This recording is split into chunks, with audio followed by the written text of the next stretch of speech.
दोस्तों, इंडिया के richest person में गिने जाने वाले मुकेश अंबानी ने हाल ही में $5 मिलियन का लोन लिया है और ये लोन उनके लिए कोई बड़ी बात नहीं है। लेकिन मुझे उनकी एक बात समझ नहीं आ रही कि जिस आदमी की नेटवर्थ $19 मिलियन से भी ज़्यादा है, उसने आखिर लोन क्यों लिया।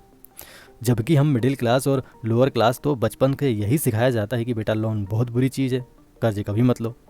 तो फिर जो आदमी इंडिया की इकोनॉमी का इतना बड़ा हिस्सा है, फिर उसे लोन की क्या ज़रूरत पड़ गई। लेकिन जब मैंने इसके बारे में और भी ज़्यादा रिसर्च की तो जो रिजल्ट मुझे मिले वो वाकई में हैरान कर देने वाले हैं। जो लोन आम आदमी की ज़िंदगी बर्बाद कर सकता है, उसी लोन की मदद से कुछ लोग करोड़ों और अरबों तक कमा रहे हैं। दुनिया के 90% बिलियनियर इसी लोन की मदद से अमीर बने हैं। तो अब ऐसे में सवाल ये आता है कि आखिर ये कैसे पॉसिबल है। तो इसे जानने से पहले आपको गुड डेप्ट और बैड डेप्ट के बारे में जानना होगा।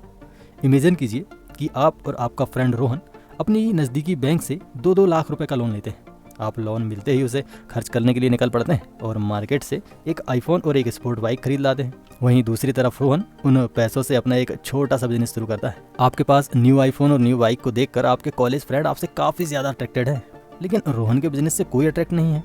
1-2 साल में ही आप अपने आईफोन और बाइक से बोर हो जाते हैं और अब आप उन्हें बेचना चाहते हैं।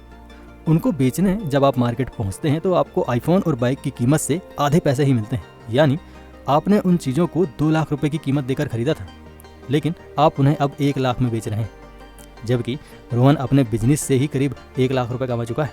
रोहन ने अपने 2 लाख को इन्वेस्ट कर 1 लाख रुपए की कमाई कर ली है। अब आपको अपनी EMI जेब से देनी पड़ रही है, जो हमेशा आपकी जेब काटती रहेगी, जो कि एक बैड डेप्ट की कैटेगरी में आता है। और वहीं रोहन ने अपने बिजनेस के प्रॉफिट से ही अपनी EMI जमा की है, जो कि एक गुड डेप्ट है।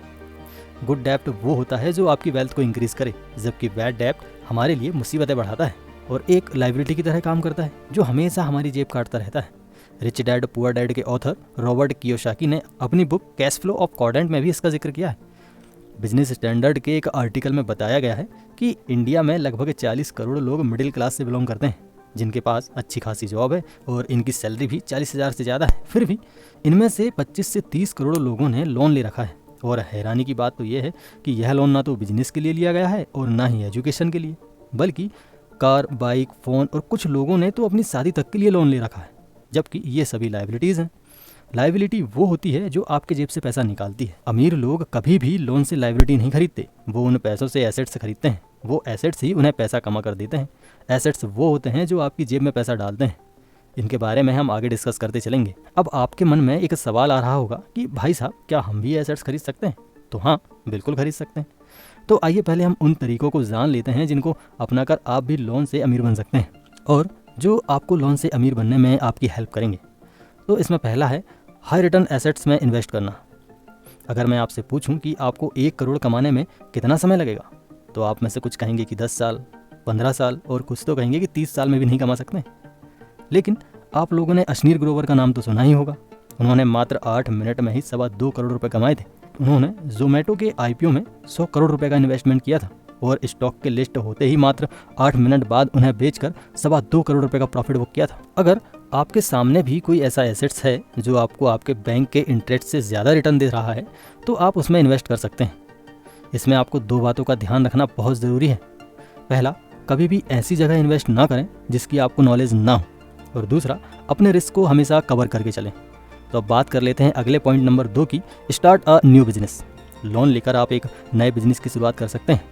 यदि आप ये सोच रहे हैं कि बिजनेस में तो करोड़ों रुपए लगते हैं, जबकि बैंक हमें 2 लाख या 3 लाख से ज़्यादा का लोन नहीं देता, तो आप गलत हैं। सन 1959 में मुंबई में रहने वाली केवल 7 गुजराती महिलाओं ने सिर्फ 80 रुपए के लोन से पापड़ बनाने का बिजनेस शुरू किया था, जो कि आज एक ब्रांड बन चुका है, जिसे हम आज लिज्जत पापड़ के नाम से जानते हैं, जिसकी ब्रांड वैल्यू आज 1600 करोड़ रुपए की है।